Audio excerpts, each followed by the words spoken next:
Hello everyone. तो अब हम स्टार्ट करेंगे अपना जो चैप्टर चल रहा था बायो का, वही द लिविंग वर्ल्ड। तो उसमें मैंने आपको करवाया था कल, जो करवाया था उसमें कि टेक्सोनोमी करवाई थी, मॉडर्न टेक्सोनोमी और क्लासिकल। ठीक है, उसमें उसके क्लासिफिकेशन के स्टेप्स भी करवाए थे कि आइडेंटिफिकेशन करते हैं, फिर नोमेनक्लेचर करते हैं, देन हम क्लासिफिकेशन करते हैं। ठीक है, तो उसी में आगे चलते हैं हम। फिर चैप्टर का जो नेक्स्ट पार्ट है, दिस इज सिस्टमेटिक्स। तो सिस्टमेटिक्स क्या होता है?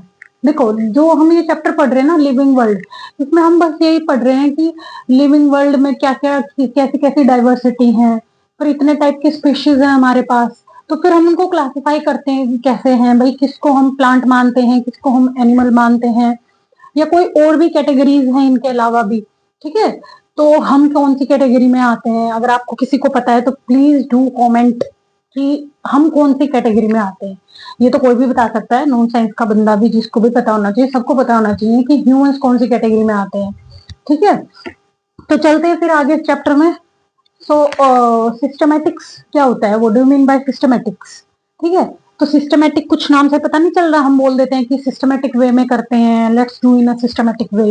ये ऐसे खुचल पुचल मत करो। सिस्टमेटिक मतलब एक सीक्वेंस में, एक पैटर्न में, एक अच्छे से क्लासिफिकेशन करना। ठीक है, तो अब बात क्या आई निकल के, जो हम टेक्सोनॉमी में कर रहे थे उसमें क्या था कि दो टाइप की टेक्सोनॉमी मैंने कल बताया था आपको, कि एक मॉडर्न टेक्सोनॉमी, एक क्लासिकल टेक्सोनॉमी।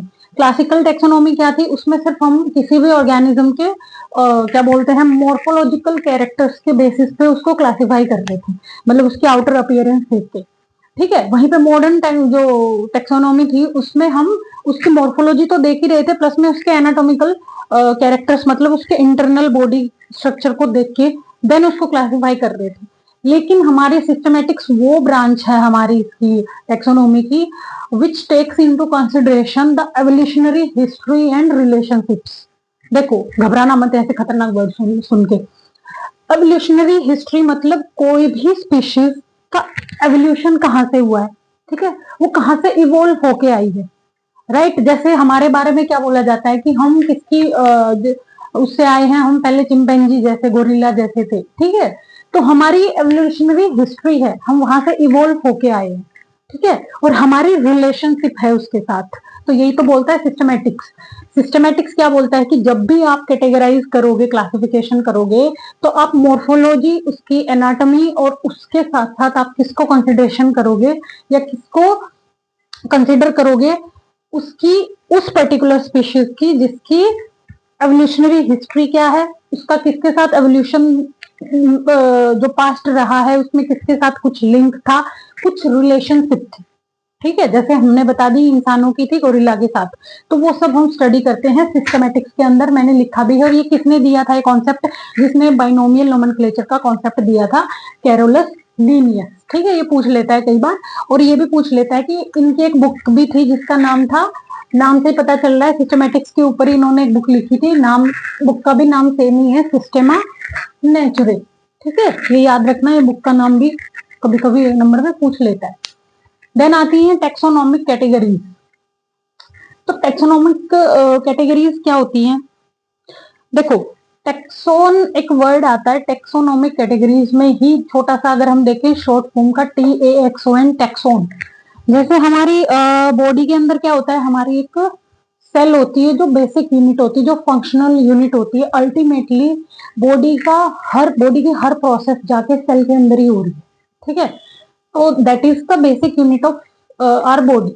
ऐसे ही हमारी जो टेक्सोनॉमी है उसकी एक बेसिक यूनिट है विच इज कॉल्ड टेक्सोन। क्या होता है? टेक्सोन। ठीक है, ये इसकी बेसिक यूनिट है, स्मॉलेस्ट यूनिट है। टेक्सोन होता क्या है? टेक्सोन कोई रैंक या कोई कैटेगरी, जैसे हमें भी क्लासिफिकेशन में एक प्रॉपर रैंक मिली है कि भाई हम उस कैटेगरी पे आते हैं, तो वही हमारा टेक्सोन है। टेक्सोन का मतलब समझना कि हम कौन से पायदान पे, कौन सी कैटेगरी में खड़े हैं, कौन सी हमारी रैंक है। This is called taxon. ठीक है, तो जितनी भी कैटेगरीज हम सबको टेक्सोन बोलते जाएंगे कि ये। अब आता है, ये तो मैंने बता दिया। फिर आता है, इसके बाद हम करते हैं टेक्सोनोमिक कैटेगरीज को ही देखते हैं, कौन कौन सी टेक्सोनोमिक कैटेगरीज हैं। और क्या क्या नाम है और कैसे कैसे हमने किया है। ठीक है,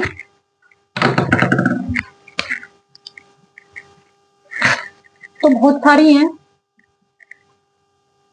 उसमें मैं एक आपको शॉर्ट फॉर्म बता देती हूँ। कीप पॉट क्लीन और फैमिली गेट सिक। बहुत ही अच्छी शॉर्ट फॉर्म बताई है, याद रहेगा, अदरवाइज बच्चे कंफ्यूज हो जाते हैं। तो ये क्या है, वैसे क्लासिफिकेशन है, हायरार्कीज हैं जो अलग अलग, जिसमें हम बेसिकली क्लासिफिकेशन करते हैं। तो एक बार फुल फॉर्म बता देती हूँ, फिर आपको समझ में आएगा कि क्या मतलब है इसका। जीत जाओ। देखो, के फॉर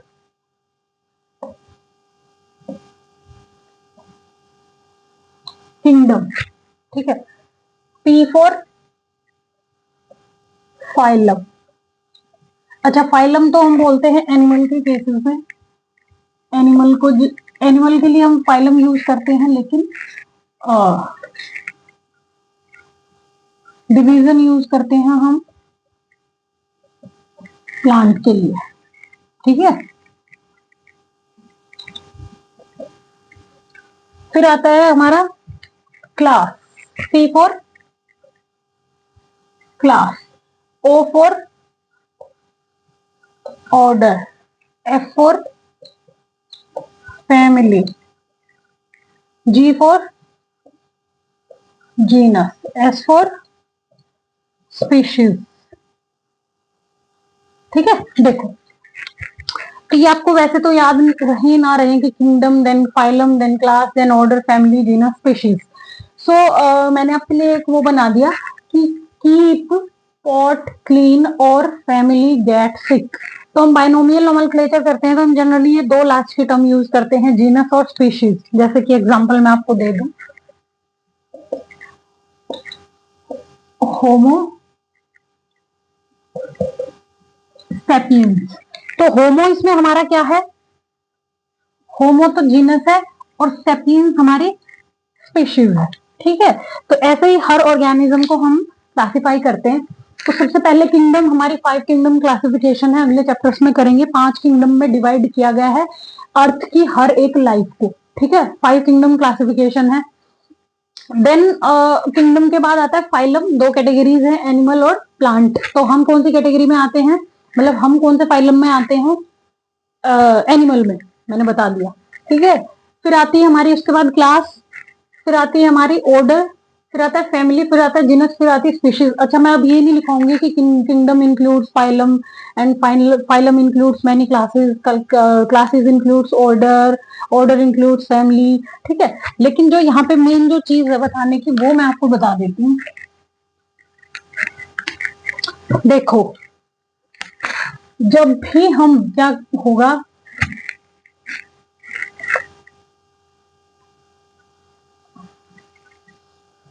ऊपर से नीचे आएंगे, मतलब किंगडम टू स्पीशीज लेवल पे आएंगे, तो हमारे जो ऐसे याद रखना, स्पीशीज से स्पेसिफिक, जो स्पेसिफिक कैरेक्टर्स होंगे ना, वो बढ़ते जाएंगे। समझाती हूँ कैसे। और ऊपर क्या होंगे, ज्यादा जनरल कैरेक्टर्स। देखो कैसे, एक इजी सा एग्जांपल है, ध्यान से सुनना। यहाँ पे जनरल कैरेक्टर्स मिलते होंगे, लेकिन स्पेसिफिक जो हम एकदम अलग करते हैं दूसरी स्पीशीज से, वो नीचे वाले लेवल पे मिलेंगे। कैसे, ध्यान से देखना। देखना, कुत्ता भी किस में आता है, एनिमल किंगडम में आता है, और हम भी किस में आते हैं, एनिमल किंगडम में।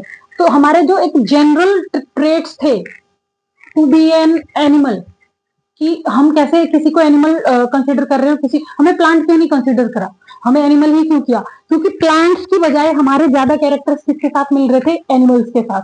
ठीक है, तो कहने का मतलब ये हमारे जनरल कैरेक्टर्स। अब कुत्ते के साथ एकदम स्पेसिफिक कैरेक्टर तो नहीं मिलते ना हमारे, हमारे भी वैसे हम कुछ सेम डिट्टो वैसे नहीं ना, तो वो हमारी ही स्पीशीज के साथ मिलते हैं। देखो, किंगडम, फाइलम, हमें दोनों को क्या मिला, कुत्ते को भी और हमें भी एनिमल। तो यहाँ पे क्यों, क्योंकि हमारे प्लांट की बजाय कुत्ते के साथ ज्यादा जनरल कैरेक्टर्स मैच हो रहे थे एनिमल्स के साथ। तो यहाँ पे इस कहने का मतलब ये है, ऊपर की तरफ क्या होते हैं, जनरल कैरेक्टर्स ज्यादा मिल रहे होते हैं, वो फिर चाहे कोई भी हो, प्लांट है, एनिमल है, किसी भी स्पीशीज की बात कर रहे हो। वहीं पे हम जब नीचे की तरफ आते हैं तो हमारे स्पेसिफिक कैरेक्टर बढ़ते जाते हैं। अब स्पीशीज में देखो, ह्यूमंस है एकदम अलग हो गए हैं कुत्तों से, हमारी स्पीशीज अलग है क्योंकि हम किस में आ रहे हैं, होमो सेपियंस, है ना। तो हमारी स्पीशीज जो है वो सेपियंस है, तो सेपियंस में सिर्फ ह्यूमंस आएंगे और कोई स्पीशीज नहीं आती। तो क्या मतलब हुआ, नीचे आए हैं तो हम, हमारी स्पेसिफिसिटी बढ़ती जा रही है। तो और एक चीज अगर मैं बोलूं, इसी का उल्टा बोल सकते हैं कि जब ऊपर जाते हैं, जनरल जो कैरेक्टर्स होते हैं वो बढ़ते जाते हैं। ये तो मैंने लिख दिया, वही बात है, ठीक है। तो ऊपर जाएंगे तो जनरल कैरेक्टर्स बढ़ते जाएंगे और नीचे आएंगे तो स्पेसिफिक कैरेक्टर्स बढ़ते आएंगे। ये इंपॉर्टेंट चीज है, इस पर क्वेश्चन बनता है, पूछता भी है कि बताओ क्या क्या है और कैसे है, ये याद रखना। और इसके बाद मेरे को एक स्टेप करवाना था आपको, इससे पहले ही करवाना था आई थिंक, और वो शायद मैंने मिस कर दिया। मैं अभी बता देती हूँ आपको कि हम क्लासिफिकेशन कर रहे थे कल, 3 चीजें की थी हमने टेक्सोनॉमी में, identification, nomenclature and then classification, ठीक है। तो इसमें भी कुछ स्टेप्स हैं, ऐसे याद रखना। फर्स्ट होता है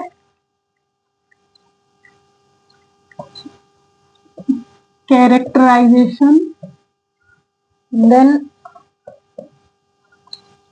आइडेंटिफिकेशन एंड देन नोमेनक्लेचर, और उसके बाद क्लासिफिकेशन, ठीक है।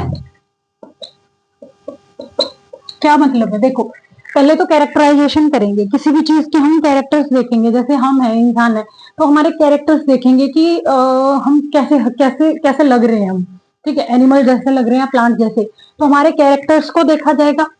फिर क्या किया जाएगा, हमारी आइडेंटिफिकेशन की जाएगी कि अच्छा एनिमल्स की तरह दिख रहे हैं तो दैट मीन्स ये कौन सी उसमें बिलोंग करता है, फाइलम में, एनिमल वाले उसमें डालेंगे इसको, ठीक है। आइडेंटिफिकेशन होगी, पहले कैरेक्टर्स ऑब्जर्व किए, फिर उसको आइडेंटिफाई कर लिया कि अच्छा this one, this and that, ठीक है। फिर उसको डाल दिया उस पर्टिकुलर कैटेगरी में, फिर उसका एक पर्टिकुलर अच्छा सा नाम दिया जाएगा, नोमेनक्लेचर होगा, देन उसको एक अच्छी सी क्लासिफिकेशन करके उसका एक अच्छा सा, उसको एक कैटेगरी मिलेगी, ठीक है, किसमें, क्लासिफिकेशन में। तो ये होते हैं क्लासिफिकेशन के स्टेप्स, बस ये याद रखना, कैरेक्टराइजेशन, आइडेंटिफिकेशन, नोमेनक्लेचर और क्लासिफिकेशन।